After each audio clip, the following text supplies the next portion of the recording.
What are the challenges facing our society nowadays? The crime rate in our capital? A split political class? The UK's withdrawal from the European Union? Fake news? A divided society? And now something that's been given wide coverage in the media recently: global warming. We've known about this for decades. However, it's something we need to have a serious chat about, and right now. Extinction Rebellion are the group that have been formed to pressure the government into taking action against global warming. Speaking to The Guardian's Owen Jones, they say that they're acting as the planet's fire alarm.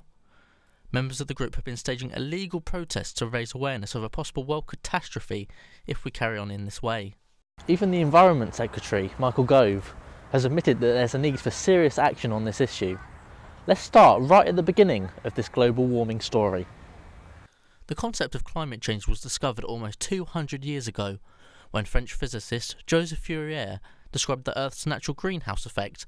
However, this issue wasn't taken seriously enough until the late 1990s.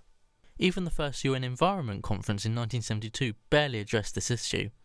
However, in 1989, the Prime Minister at the time, Margaret Thatcher, called for a global treaty on climate change to be formed. She said that there's increasing amounts of carbon dioxide reaching the atmosphere, and that the world will change massively in the future because of this. This was in the same year that carbon emissions from fossil fuel burning and industry reached 6 billion tonnes per year. Other Prime Ministers of the UK have also recognised global warming as a major threat. Tony Blair, who was also the President of the EU, selected the issue of climate change as his priority in 2005. The Paris Agreement was an accord signed by hundreds of nations in 2015 to tackle the huge problem of global warming. The core aim of this agreement is to keep the global temperature rise to under 2 degrees Celsius this century. The President of the United States, Donald Trump, decided to pull his country out of this agreement, saying it was disadvantageous to its workers. This was a decision which was widely condemned across the world. A report at the end of 2018 by the Intergovernmental Panel on Climate Change has said that the world is now heading for a 3 degrees Celsius rise, way off the 2-degree target that was set by the Paris Agreement. The people of Portsmouth have different views on whether the government needs to take more action on global warming.